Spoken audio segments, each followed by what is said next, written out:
বিলাসীপাৰা চহৰত সংঘটিত হৈছে মানৱ সমাজত লজ্জানত কৰা ঘটনা। এগৰাকী 15 বছৰীয়া নাবালিকা ছাত্ৰীক চাৰিলম্বতে কৰিছিল ধৰ্ষণ।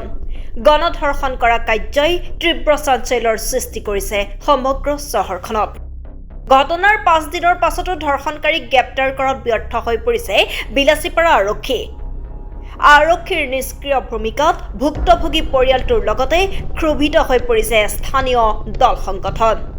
উল্লেখ্য যে যোৱা 27 নৱেম্বৰত সন্ধিয়া পুৰণি বজাৰৰ 8ম শ্ৰেণীৰ নাবালিকা ছাত্ৰীগৰাকীক মইনাল হক নামৰ বিবাহিত পুৰুষ এজনে ফুচুলাই ধাননি পথাৰলৈ লৈ যোৱাৰ অভিযোগ স্থানীয় ৰাইজৰ। আগন্তুক 24 ঘণ্টাৰ ভিতৰত আৰক্ষীয়ে দোষীক গ্ৰেপ্তাৰ নকৰিলে ৰাজপথ কঁপাই তোলাৰ হুংকাৰ প্ৰদান কৰিছে দল সংগঠনে। যোৱা 27 নৱেম্বৰত 15 বছৰীয়া ছোৱালীক মইনাল হকে ফুচলাই লৈ যায় আৰু লগতে 3টা মানুহ লগত লৈ এই ছোৱালীজনীক গেং ৰেপ কৰে। তাৰপিছত তাৰ পিছদিনা তাৰ মাক দেউতাকে ছোৱালীজনীক বিচাৰি পায়। তাৰপিছত আমাৰ বিলাসীপাৰা থানাত লৈ আহি এজাহাৰ দাখিল কৰে। এজাহাৰ দাখিল কৰাৰ পিছতো আজি 4 দিন হৈ যায়। হোৱাৰ পিছতো আমাৰ বিলাসীপাৰা প্ৰশাসনে এতিয়ালৈকে এটা ৰেপিষ্টকো এৰেষ্ট কৰা নাই।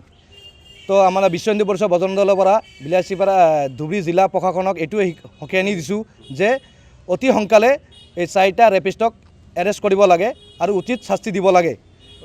যদি এৰেষ্ট নকৰে 24 ঘণ্টাৰ ভিতৰত এৰেষ্ট নকৰে আমাৰ বিশ্ব হিন্দু পৰিষদ বজৰং দলৰ পৰা ৰাজপথ কঁপাবলৈ বাধ্য হ'ম। ছোৱালীজনীৰ অৱস্থা বহুত বেয়া, এতিয়া চিকিৎসাধীন হৈ আছে। Bureau report, voice 365।